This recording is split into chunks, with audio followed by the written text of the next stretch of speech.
días, hermanos. Que Dios les bendiga mucho. Estamos orando por ustedes. Nos encontramos bien, gracias a Dios. Y seguimos con la esperanza y la mirada fijada en Jesucristo. Seguimos orando los unos por los otros. Espero que te encuentres, espero Dios que te encuentres bien contigo, con tu familia, y que veas las bendiciones de Dios en su vida.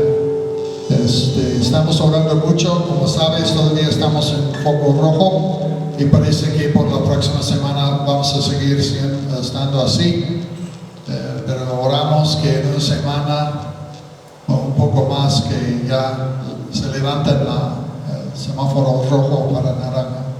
Pero vamos a estar pendientes y sobre todo en oración.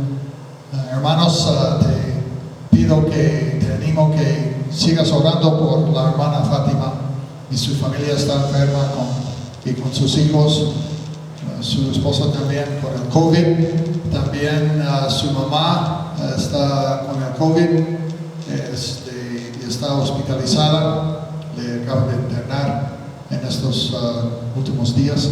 Ora por ella, por su mamá y sobre todo por su salvación.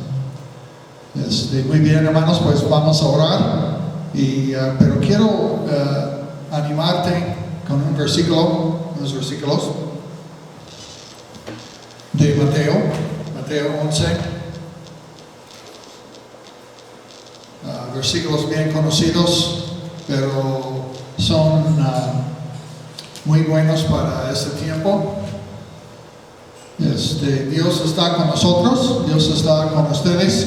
Si lo conoces como su único salvador del pecado, tenemos sus preciosas promesas. Yo debo de estar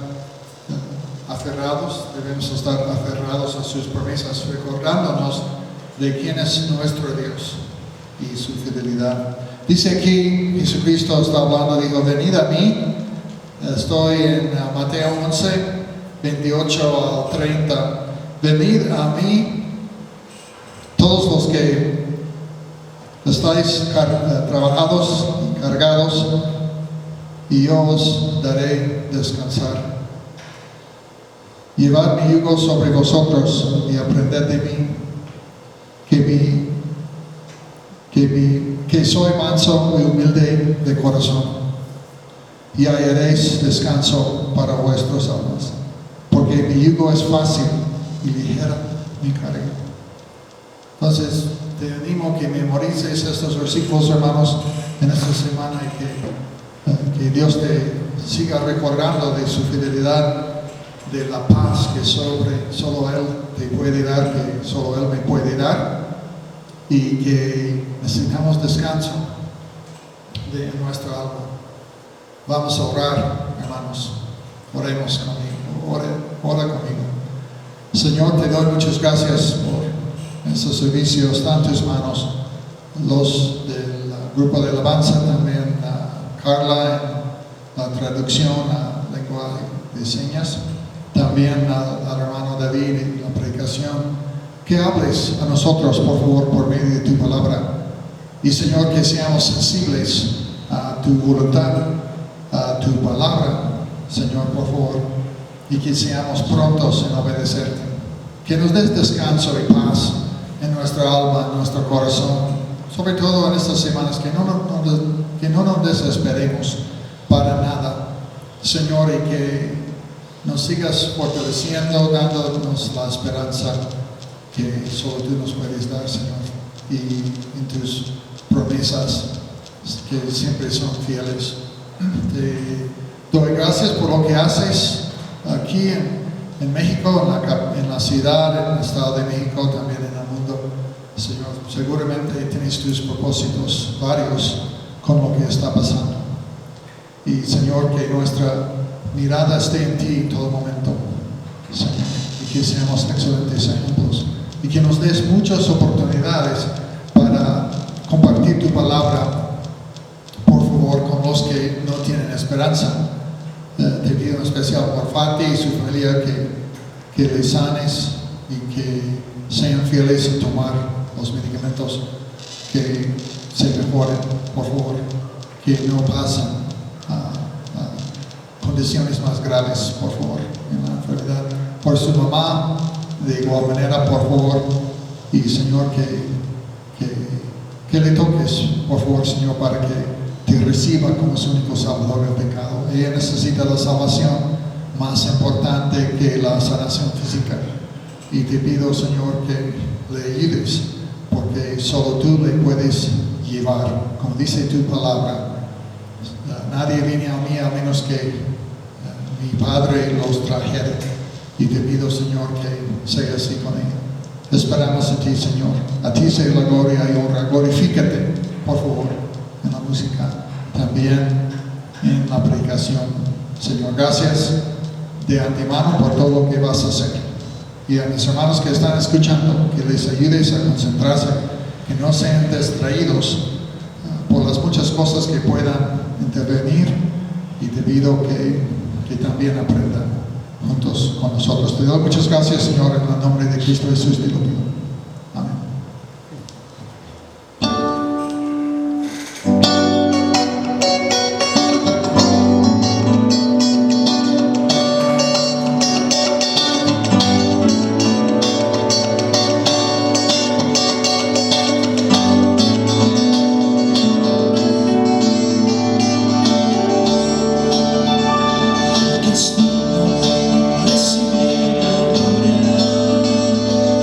Yes.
solo con cantar,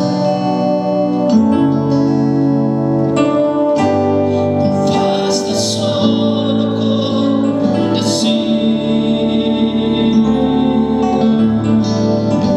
no es suficiente solo con querer hacer, es necesario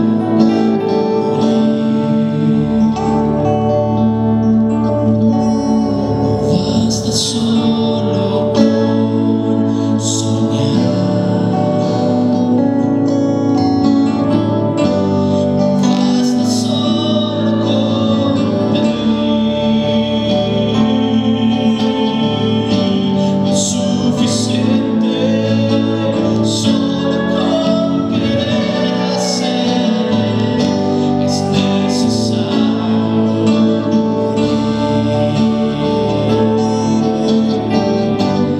dame tu vida, esa clase de vida que sabes dar.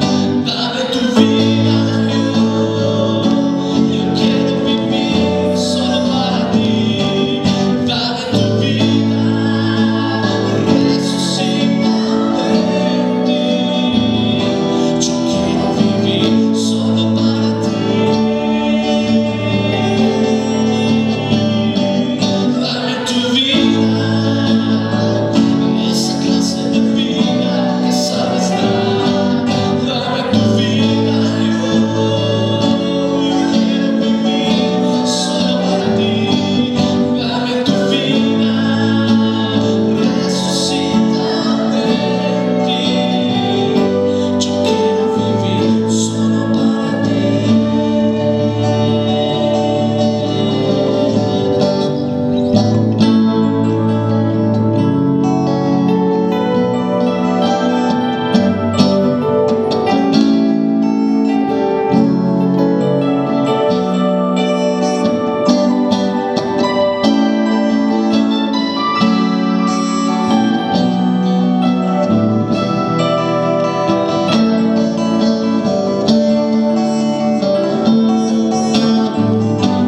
Dame tu vida, esa clase de vida que sabes dar. Dame tu vida, yo quiero vivir solo para ti.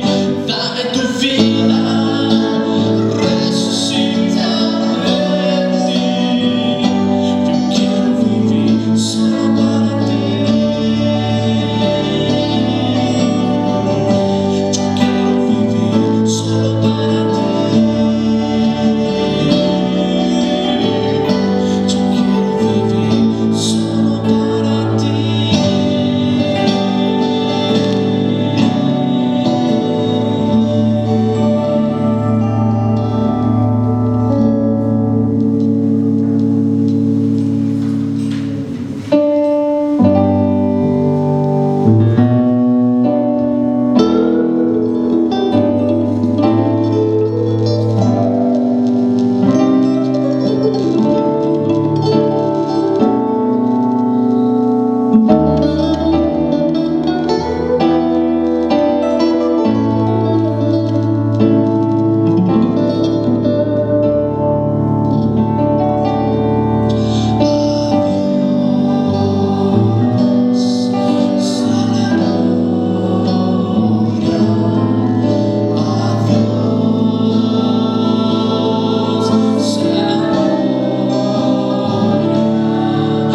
Adiós,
Bueno, buenos días, hermanos.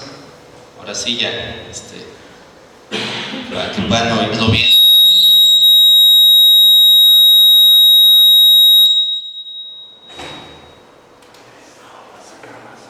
Perdón, una disculpa acá, Bueno. Ahora sí,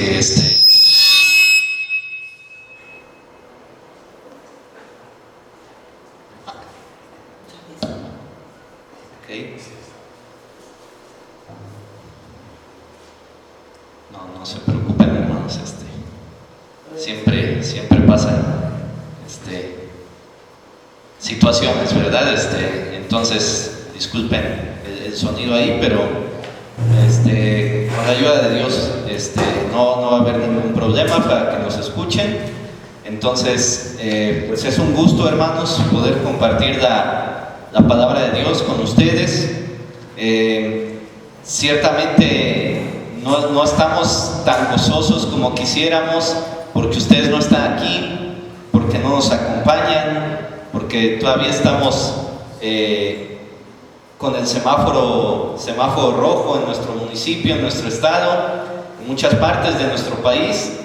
Pero sigamos orando, hermanos, y seamos pacientes, y creo que el mensaje de hoy también nos va a animar por medio de la palabra de Dios para permanecer fieles, para madurar en medio de estos tiempos difíciles, para crecer espiritualmente en medio de estos tiempos difíciles.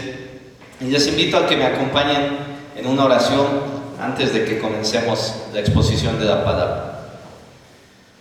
Padre Santo, te damos muchas gracias por el privilegio que nos da, Señor, de escudriñar tu palabra, por la bendición que es, Señor. Te pido que abras no solo nuestras mentes, sino nuestros corazones, que por medio de tu Espíritu Santo podamos entender este mensaje y sobre todo aplicarlo, llevarlo a la práctica, Señor, en nuestra vida, personalmente, como iglesia, Señor. Gracias, Señor, por tu palabra, porque siempre es viva y eficaz. Te rogamos, Señor, que a pesar de la distancia, Señor, sabemos que tu palabra es eficaz y llega a la mente, al corazón de nuestros hermanos, y que así sea, Señor, en este día, en esta casi tarde, Señor. Te lo rogamos, por favor, en el nombre de Cristo Jesús. Amén. Bueno, hermanos, vamos a continuar con nuestro estudio, con la exposición del Evangelio de Marcos. En esta ocasión me toca exponer Marcos 6, 45 al 52. Y podemos darle un título a la predicación como Fortalecidos por Jesús. Fortalecidos por Jesús, y quisiera leerles el pasaje. Acompáñenme ahí con la vista desde sus hogares. Dice así la palabra de Dios. Enseguida hizo a sus discípulos entrar en la barca e ir delante de él a Betsaida, en la otra ribera, entre tanto que él despedía a la multitud. Y después que los hubo despedido, se fue al monte a orar. Y al venir la noche, la barca estaba en medio del mar y él solo en tierra. Y viéndole remar con gran fatiga, porque el viento les era contrario, cerca de la cuarta vigilia de la noche, vino a ellos andando sobre el mar y quería adelantárseles. Viendo de ellos andar sobre el mar, pensaron que era un fantasma y gritaron, porque todos le veían y se turbaron. Pero enseguida habló con ellos y les dijo: tened ánimo, yo soy, no temáis. Y subió a ellos en la barca y se calmó el viento. Y ellos se asombraron en gran manera y se maravillaban, porque aún no habían entendido lo de los panes, por cuanto estaban endurecidos sus corazones. Bueno, después de lo que vimos precisamente el domingo pasado, después de la alimentación milagrosa de los 5,000, como le conocemos este pasaje, Jesús se encontraba en el punto máximo de su popularidad. Pero esto iba a cambiar drásticamente y muy rápido, pues al siguiente día muchos de sus discípulos e integrantes de las multitudes que lo seguían iban a abandonarlo al darse cuenta que el camino que él les mandaba seguir era muy duro de seguir. Sin embargo, los apóstoles no hicieron eso. Ellos siguieron con Jesús, siguieron fieles a Jesús. Y la pregunta que nos plantea y que vamos a tratar, o una de las preguntas que vamos a tratar de responder en nuestro pasaje es: ¿qué los mantuvo firmes a Jesús? ¿Cuál fue la diferencia entre los apóstoles, los 12 y las multitudes que le empezaron a abandonar? Incluso estas mismas preguntas se aplican a nosotros y a todos los creyentes de todas las épocas, y la respuesta no la vamos a encontrar en lo perseverantes que podemos ser nosotros, en el esfuerzo que podemos tener para aferrarnos de Jesús, y de hecho en nada de nosotros realmente. La respuesta, como siempre, está en Dios, en Jesucristo, y en quién es Él, y en cómo actúa a favor de los suyos. De manera que aquí en este pasaje en Marcos explicó la necesidad espiritual de los discípulos de ser fortalecidos en su fe y en su comprensión de la identidad divina de Jesús, y cómo Jesús les brindó esto en dos maneras. Por lo tanto, nosotros en esta escena, donde vamos a ver que Jesús caminó sobre el mar, vamos también a aprender dos formas a través de las cuales Jesús fortalece nuestra fe. Dos formas a través de las cuales Jesús fortalece nuestra fe. Una de ellas es intercediendo ante el Padre, y la otra es interviniendo en nuestras vidas por medio de su palabra. Cuando me refiero a la palabra fortalecer, quiero decirte que tu fe crezca, que tu fe madure, que tu fe se consolide, como lo que vamos a ver que pasó con los discípulos debido a este milagro, a esta enseñanza privada que tuvieron ellos en esta experiencia con el Señor Jesús. Pero vamos a nuestro primer punto, hermanos. El primer punto es la primera manera, la primera forma en la que Jesús fortalece nuestra fe es intercediendo ante el Padre. Y esto lo vemos en los versículos 45 al 46. Dicen así: enseguida hizo a sus discípulos entrar en la barca e ir delante de él a Betsaida, en la otra ribera, entre tanto que él despedía a la multitud. Y después que los hubo despedido, se fue al monte a orar.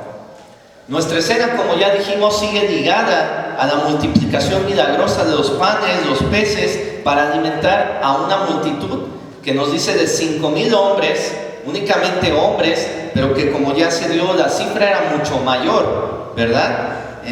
Contando mujeres, niños, otras personas que estaban allí. Entonces, tras presenciar este milagro, esta misma multitud, ¿verdad?, encendida en un fervor de decir: sí, queremos hacer a Jesús rey, pues querían tomarlo de esa manera, según Juan 6, 14 y 15, querían convertirlo en rey. Estaban en una especie de éxtasis, podríamos decir, contagiado por toda la multitud que estaba allí. Ellos creían, ¿verdad?, por todas las ideas que traían, por cómo habían sido enseñados, tal vez desde pequeños, que entonces Jesús iba a establecer su reino mesiánico. Después de este gran milagro, decían: Él va a establecer ahora el reino mesiánico, va a echar fuera la ocupación romana y va a llenar de bendiciones físicas las bendiciones prometidas a Israel. Pero en este momento, en esta primera venida, esa no era la misión del Señor Jesucristo. Todavía esto se ha de cumplir en un futuro, pero en esta primera venida, ese no era su propósito principal. Ahora, seguramente los discípulos tenían las mismas ideas albergadas en su mente, y por eso el pasaje nos dice que Jesús los obligó, los hizo irse al otro lado, ¿verdad?, a Betsaida. Literalmente, ese verbo que se traduce como hizo, quiere decir que los obligó, casi empujándolos tal vez hacia la barca para que se fueran. ¿Por qué? Porque no quería que cayeran en el mismo fervor erróneo de esta multitud que lo pretendía ser rey, pero que unas semanas después, un tiempo después, iba a pedir su muerte también, con ese mismo fervor. Y aquí nos surgen dos preguntas: ¿a quiénes se refiere la palabra discípulos? Y la segunda es: ¿a qué Betsaida se refiere el pasaje? La primera pregunta, la primera respuesta la encontramos en que se refiere principalmente al grupo de los 12, los apóstoles, los que él escogió. Recuerden, hermanos, que estamos en el punto de mayor popularidad del ministerio del Señor Jesús, pero que a la vez vendría este abandono también de multitudes conforme les plantea la exigencia que requiere el seguir el camino que el Señor Jesús planteaba. Ahora, esto no pasó como con los 12, ya dijimos, y además vamos a encontrar respaldo a que se refiere principalmente, no nos dice el pasaje si también cruzaron en barcas los otros discípulos, pero el enfoque, y eso es lo importante, el enfoque está en este grupo de 12 que se convertirían en los 12 apóstoles, los 12 enviados por el Señor Jesús para cumplir primeramente su mandato de evangelizar al mundo. Entonces tengamos esto en mente porque va a ser un punto importante. En cuanto a la segunda pregunta, ¿a qué Betsaida se refería? ¿Por qué tenemos que responder esto? Hay un conflicto aquí porque Juan 6:17 dice que iban camino hacia Capernaum y Marcos nos está diciendo que los mandó a Betsaida, al otro lado. Entonces, ¿cómo resolvemos este conflicto? Ciertamente había al menos dos ciudades que tenían este nombre de Betsaida. El significado de esta palabra o del nombre de esta ciudad es casa de los peces. Entonces era un nombre común para ciudades que se encontraban alrededor en las cercanías del lago de Galilea, del mar de Galilea. Era un nombre común. De hecho, esto pasa con muchas de las ciudades en nuestro país y en otros países. Hay muchas Guadalajaras, no solo en México, en España, sino en Latinoamérica. Hay Salamancas también por varios lados, hay Barcelonas. Entonces, así como ocurre en nuestro tiempo, pues también era común en ese tiempo. Entonces, hay dos ciudades, al menos dos ciudades que compartían este nombre de Betsaida. Donde se llevó a cabo el milagro era Betsaida Julias, la cual se ubicaba al noreste del lago. Estaba en este punto, digamos. Y Betsaida de Galilea, que estaba al otro extremo, del lado occidental del lago de Galilea. Por eso los manda a cruzar de un extremo a otro. Entonces, a donde iban, a donde se dirigían, a donde los mandó el Señor Jesús, fue a Betsaida de Galilea. ¿Ok? Ahora, la alimentación, ¿verdad? Así, la alimentación de la multitud tuvo lugar en Betsaida Julias y los apóstoles se dirigían a Betsaida de Galileas, que es una ciudad vecina a Capernaum. Ahora, Jesús no solo obliga a irse a los discípulos, sino después de que los manda a ellos, también a la multitud le da la instrucción de irse, de retirarse. Ya, los despide simplemente. Ellos querían hacerlo rey bajo una percepción equivocada de su ministerio. Seguramente cualquiera de nosotros, ¿verdad?, hubiera necesitado llamar a la policía para echar fuera esa multitud, para mandarla a sus casas, pero no el Señor Jesús. El Señor Jesús siempre nos lo hace ver fácil, y es fácil porque Él tenía la autoridad al hablar para que la gente escuchara y para que la gente le obedeciera. Entonces también despide a la multitud y llega al punto al que Él quería. Dice el pasaje que a continuación que Jesús se fue al monte a orar. Eso era lo que quería el Señor Jesús. Necesitaba estar en comunión íntima con el Padre. Necesitaba estar a solas, platicando, expresándole al Padre sus necesidades, pero también pidiendo y rogando por sus discípulos.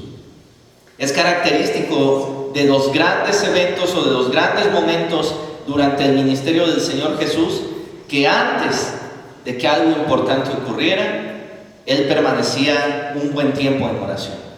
Recuerda tan solo dos escenas. Por ejemplo, antes de elegir precisamente a los 12 que iban a ser los apóstoles, pasó toda la noche orando. Incluso antes de su crucifixión, en el huerto de Getsemaní, Él pasó un momento orando también ahí, un buen momento de oración. Entonces, la vida del Señor, y un ejemplo para nosotros es que fue una vida de oración previa a realizar las cosas. Casi siempre nosotros primero hacemos las cosas y cuando nos salen mal, ya entonces oramos, ¿no?, para que el Señor componga las situaciones. el Señor Jesús nos deja el ejemplo de que antes de actuar, debía de orar. Antes de hacer todo el sinfín de actividades que involucraban su ministerio, primero tenía que orar. Y a diferencia también de nosotros, el Señor Jesús no solo oraba por sus necesidades. El pasaje no nos dice específicamente por qué estuvo orando, pero podemos deducir que, igual que cuando el diablo le tentó de que le adorara y le iba a entregar todos los reinos de la tierra, probablemente en ese momento, en su humanidad, sí fue tentado a decir, bueno, tal vez hay una vía más fácil de llegar al punto que el Padre quiere, ¿no? Si me coronan rey, tal vez es una vía más fácil que ir a la cruz. Y bueno, tal vez el Señor oró por fortaleza para él, para no caer en esa tentación, para ser librado de esa tentación. Pero a diferencia de nosotros, como les digo, el Señor también se preocupaba por los demás, por los suyos, en especial por estos 12 discípulos. Él seguramente también oró por ellos, sabía lo que venía, sabía que ellos todavía, como nos dice el versículo 52 de nuestro pasaje, todavía no habían entendido lo que significaba que Él hubiera multiplicado los panes y los peces. Como ya vimos el domingo anterior, significaba que Él era Dios y que merecía ser adorado, que Él era el Mesías esperado, que Él debía ser reconocido como tal, y por lo tanto toda esa multitud, no solo los 12, debía haber rendido sus vidas, no solo agradecido por la alimentación física, sino rendido su vida, su alma al Hijo de Dios. Pero los apóstoles y obviamente la multitud no lo habían entendido todavía así. Probablemente el Señor oró por lo que iba a pasar, y que por medio de eso que iba a pasar, que nos explica el pasaje, ellos por fin comprendieran con quién estaban, quién era su maestro, quién era Jesús.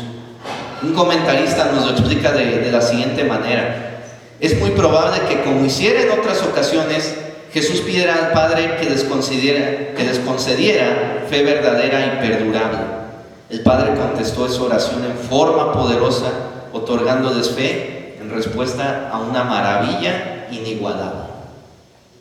El Señor Jesús intercediendo, como muchas veces lo hizo por sus apóstoles, como en Lucas 22:32, si gustas acompañarme para encontrar ese ejemplo.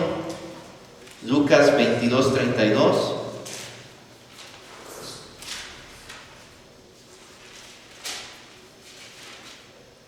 Dice así el Señor Jesús, refiriéndose a Pedro aquí en específico: pero yo he rogado por ti para que tu fe no falle, y tú, una vez que hayas regresado, fortalece a tus hermanos. Recuerdan que el Señor Jesús le reveló a Pedro, le dijo a Pedro que Satanás lo había pedido para zarandearlo, para tentarlo fuertemente. Y el Señor lo que hizo fue pedir al Padre para que la fe de Pedro no flaqueara, no se destruyera, ¿verdad? Y además le da inmediatamente la promesa de que iba a ser restaurado, aunque fallara, que sabemos que falló, iba a ser restaurado, y ciertamente eso se cumplió.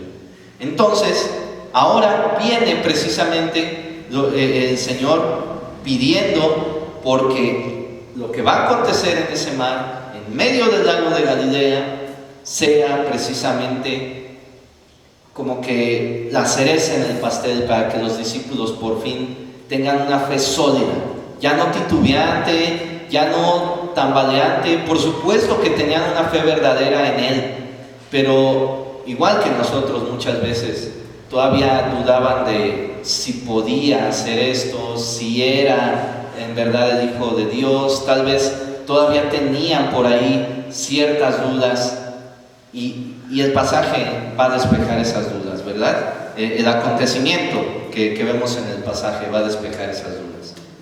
Ahora, precisamente también en Juan 17:6 al 26 encontramos una prueba innegable de la oración intercesora de Jesús por sus discípulos, y que nos incluye también a nosotros.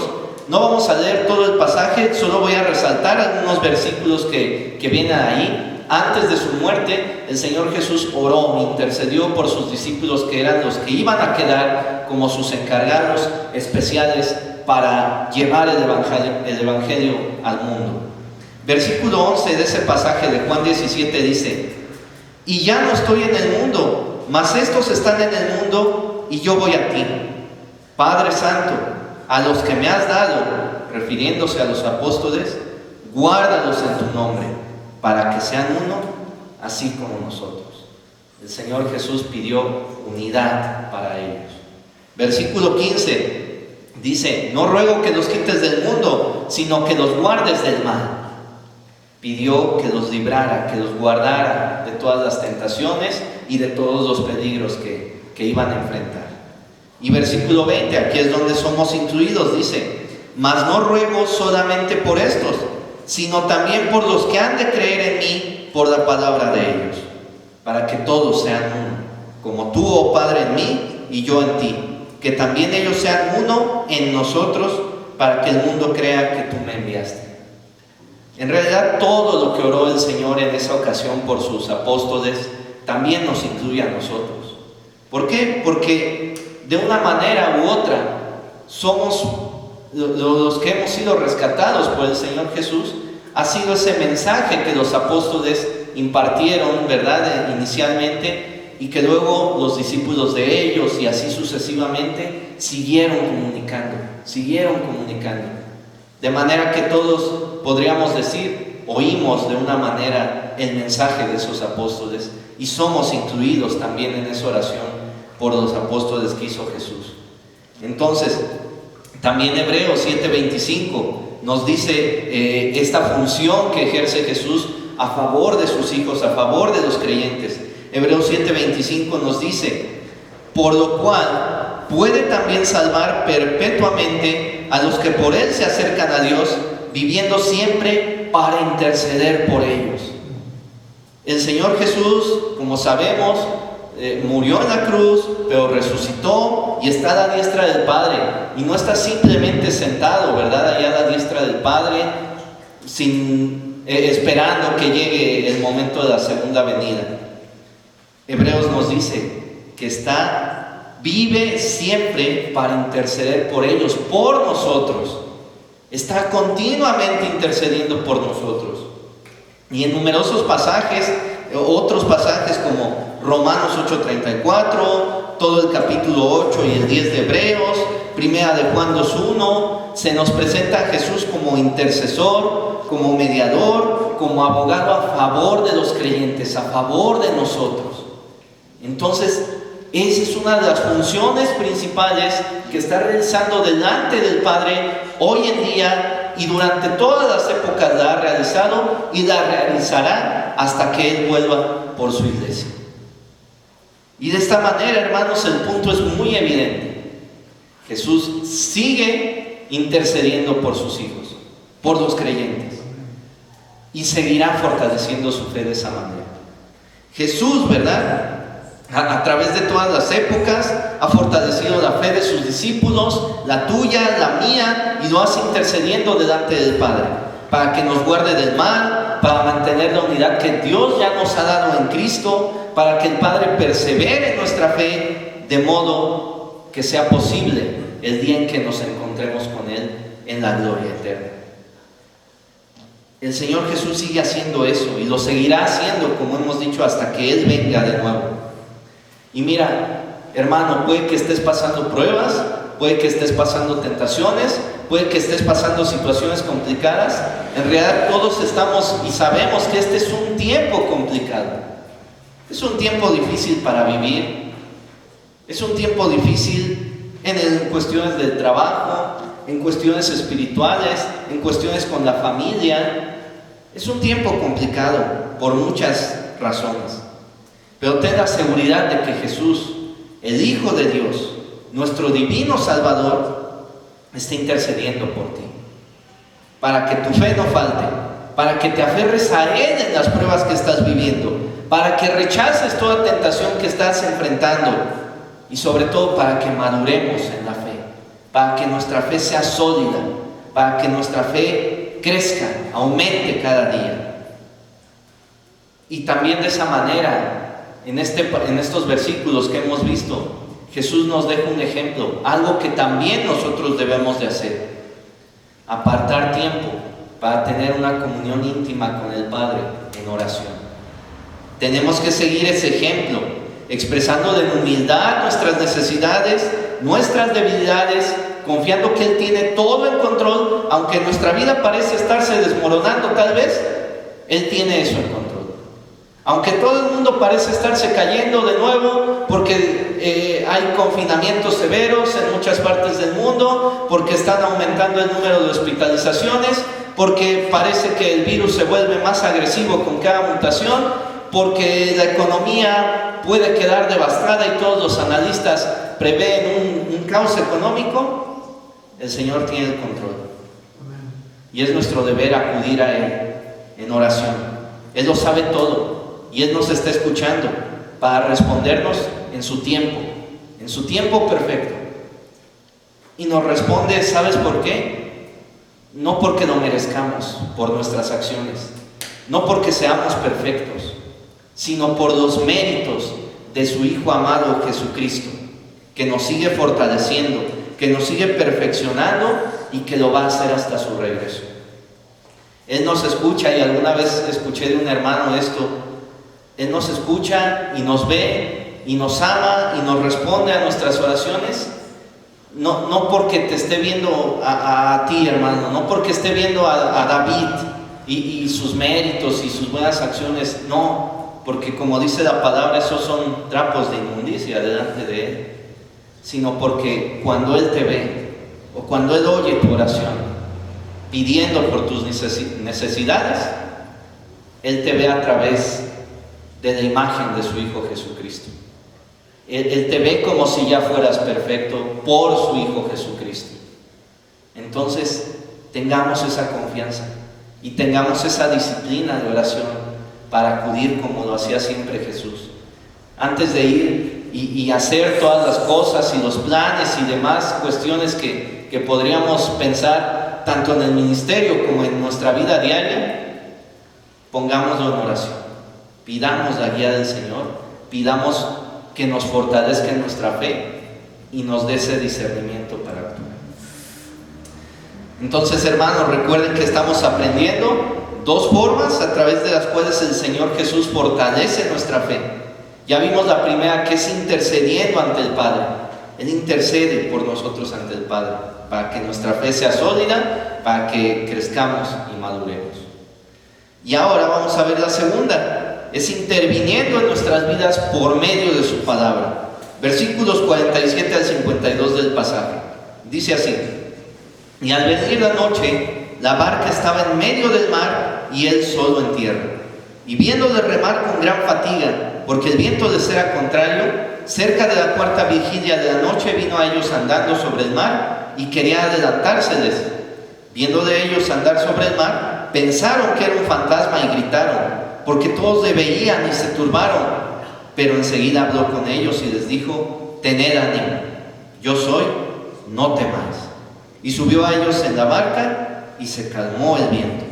Y ellos se asombraron en gran manera y se maravillaban, porque aún no habían entendido lo de los panes, por cuanto estaban endurecidos sus corazones.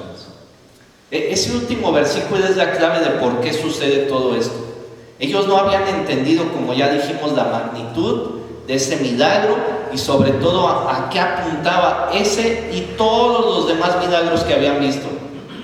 Todos los milagros que hizo el Señor Jesús eran para identificarlo como el Mesías, como el Salvador del pueblo de Israel y también del mundo. Entonces, ellos no habían entendido. Por eso es que vivieron todo esto. Tuvieron una lección privada, una lección dura, podríamos decir, a través de esta prueba en medio del mar, pero tenían que tener esa última lección privada para que comprendieran finalmente quién era Jesús.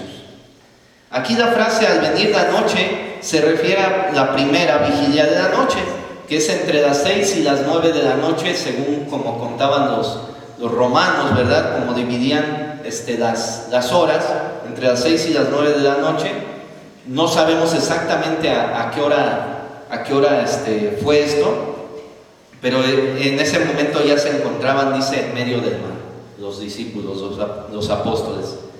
Recordemos que Jesús los había enviado para que se adelantaran a Betsaida, a la siguiente población donde iban, y para esto, para cruzar el lago, generalmente les hubiera tomado 1 o 2 horas, y en especial porque varios de ellos eran pescadores que conocían este ambiente y que pues sabemos que no se amedrentaban por cualquier cosa, en su oficio al menos. Por otra parte, Jesús había dispersado a la multitud, se había quedado a orar, ya habían pasado varias horas de que estaba en oración seguramente, y la distancia entre ellos era considerable. Jesús estaba todavía en tierra firme y ellos ya estaban en medio del mar. No sabemos si exactamente en el punto medio del lago, pero sí ya estaban adentrados en el lago de Galilea, en el mar, como dice aquí. Y solo Jesús estaba en la tierra firme, en comunión íntima con el Padre, en oración. Ahora, de acuerdo a los pasajes paralelos, en Juan 6:18 y en Mateo 14:24, se había desatado una gran tormenta con fuertes vientos que provocaban que las olas azotaran la barca en la que ellos iban. Este tipo de tormenta, recordemos, ya la habían experimentado los discípulos. Cuando vimos Marcos 4:37 al 41, ahí también experimentaron una gran tormenta. La diferencia es que ahí iba físicamente Jesús con ellos y pudieron acudir inmediatamente a Él. No podríamos decir que de la manera adecuada, porque lo despertaron, ¿verdad? Y le dijeron: maestro, ¿qué no ves que perecemos? Pero al menos tenían la certeza, podremos decir, la seguridad de que ahí estaba Jesús. En esta ocasión estaban solos, al menos físicamente, solos en el mar, solos en medio del mar. La tormenta era grande, azotaba, probablemente movía incluso la embarcación en la que ellos iban. Y puede que venga a nuestra mente la siguiente pregunta: ¿acaso no sabía Jesús lo que estaban pasando? ¿Por qué se quedó orando si ya sabía que ellos estaban en medio de esa situación?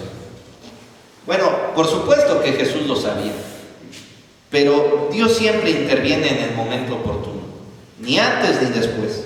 En su omnisciencia, Jesús sabía qué estaban viviendo y en qué momento iba a intervenir para salvarlos, para expresarles esas palabras de aliento, de confianza, de seguridad, y que su panorama cambiara. Muchas veces pensamos que, igual que los discípulos, que Dios no está allí en medio de nuestras pruebas, en medio de nuestras tentaciones.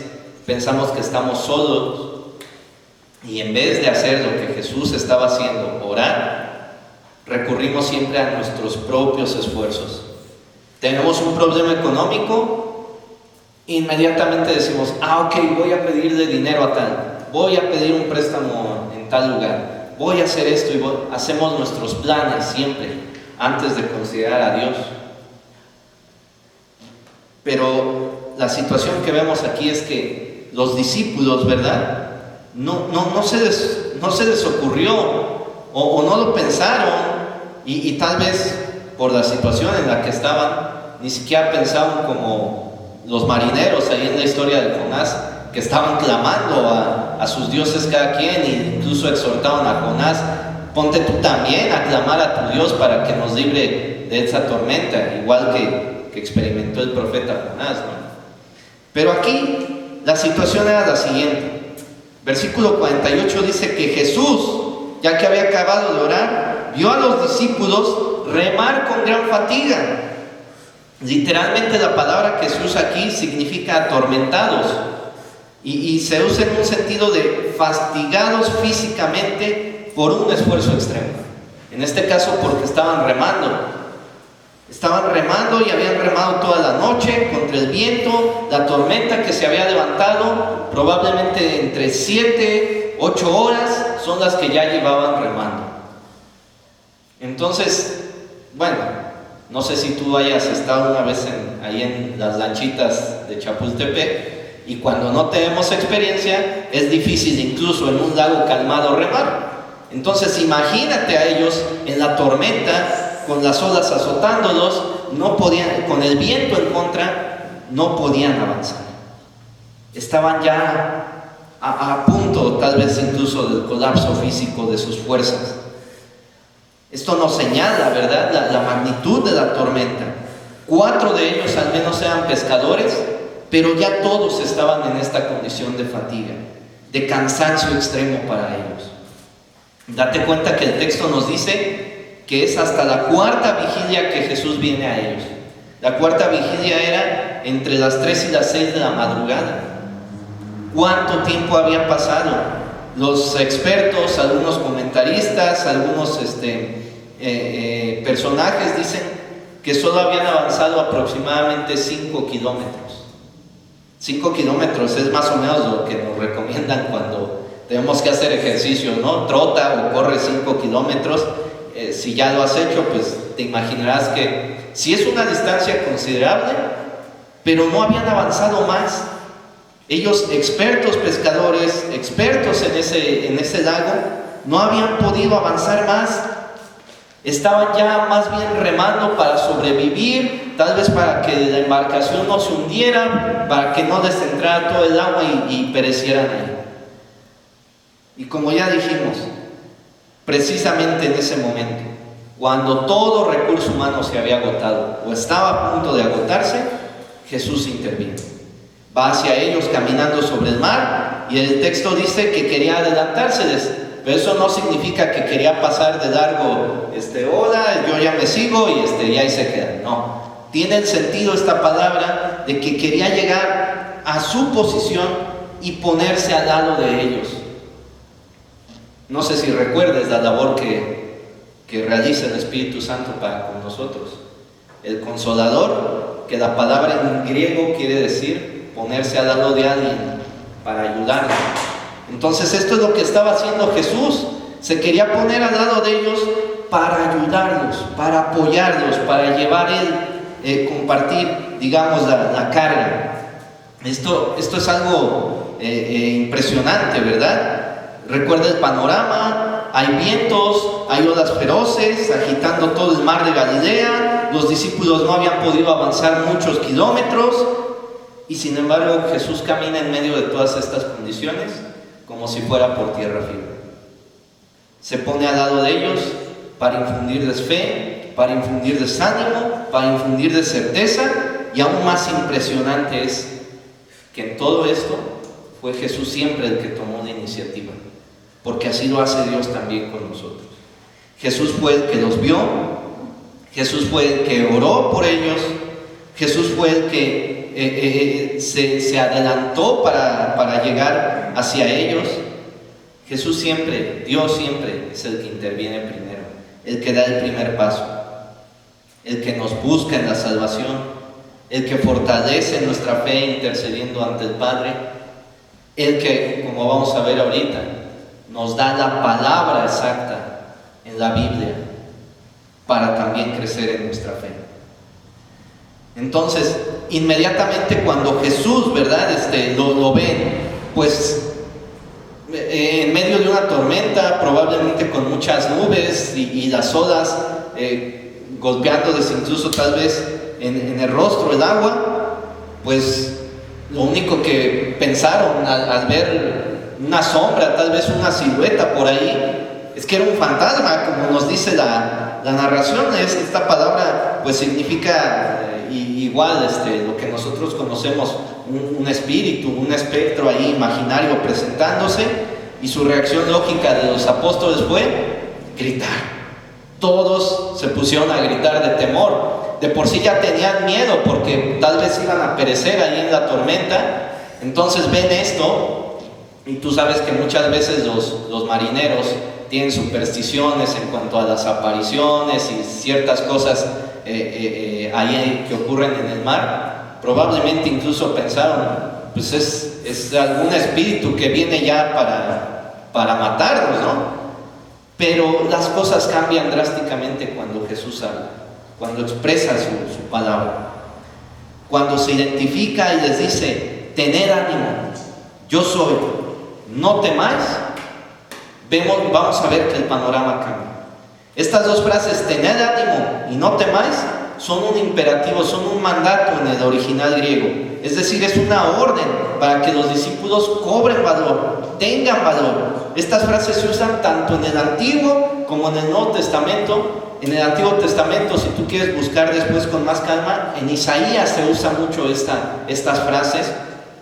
Y se usan cuando Dios habla a su pueblo para darle la seguridad por medio de su presencia, al hablarles y llamarles a confiar totalmente en Él, aún en medio de las circunstancias más adversas. En Isaías se usa sobre todo cuando les está hablando, van a irse al cautiverio, pero yo los voy a regresar. Van a pasar por esta disciplina del cautiverio, pero van a volver, no se van a quedar allá. Babilonia no los va a destruir. Yo voy a hacer que vuelvan, yo voy a hacer que regresen a esta tierra que yo les di. Entonces, imagínate, en medio, ya sabían que el ejército de Babilonia venía, pero el Señor les infundió ánimo. Y de la misma manera lo está haciendo aquí. Tal vez ellos pensaban, se acabó, aquí quedamos, pero el Señor les dice, no tengan miedo, sean valientes, demuestren valentía, porque yo soy. Esa frase es muy importante. Podríamos pensar que simplemente estás diciendo, aquí estoy, soy yo Jesús, ¿no? No tengan miedo, ya me conocen. Pero en realidad muchos comentaristas afirman que era una identificación con el nombre personal de Dios. Así como se reveló a Moisés como el yo soy, diles que yo soy, te envía, le dice a Moisés. Entonces es muy probable que Jesús se identifica ahí. Está diciendo, soy Dios, estoy aquí, mi presencia y mi palabra están aquí. Ya no se preocupen, ya no teman, estoy con ustedes. Entonces, ¿verdad? Al identificarse de esta manera, Jesús afirma su deidad delante de sus discípulos y esto seguramente cambió todo el panorama para ellos. Les provocó alivio, les provocó calma y Mateo nos narra incluso que Pedro siempre en su ímpetu, ¿verdad? Pidió andar sobre el mar. Bueno, si eres tú Jesús, si eres tú Señor, manda que yo también camine sobre el mar. Y entonces el Señor pues, se lo concedió, pero después empezó y todavía la tormenta no se calmaba, todavía estaban las olas agitándose, el mar agitado, y entonces seguramente Pedro vio eso, empezó a dudar, tuvo, como el mismo Señor le dice, tuvo poca fe, dudó y se empezó a hundir. El Señor lo rescata, ¿verdad? Y es el momento en el cual, como dice nuestro versículo, suben a la barca y inmediatamente que suben a la barca, aquí ni siquiera tuvo que hablar el Señor, el mar se calmó, las aguas se calmaron, igual que en aquella vez que iba con ellos en la barca, todo quedó en calma. Hay una gran diferencia, ¿verdad? Cuando reconocemos quién es Jesús, que siempre está con nosotros y que siempre está por medio de su palabra, a cuando solamente estamos confiando en nuestras fuerzas, tal vez, llevándonos nosotros al extremo, como los discípulos, como los apóstoles, pero al extremo de nuestras propias fuerzas. Y como hemos dicho,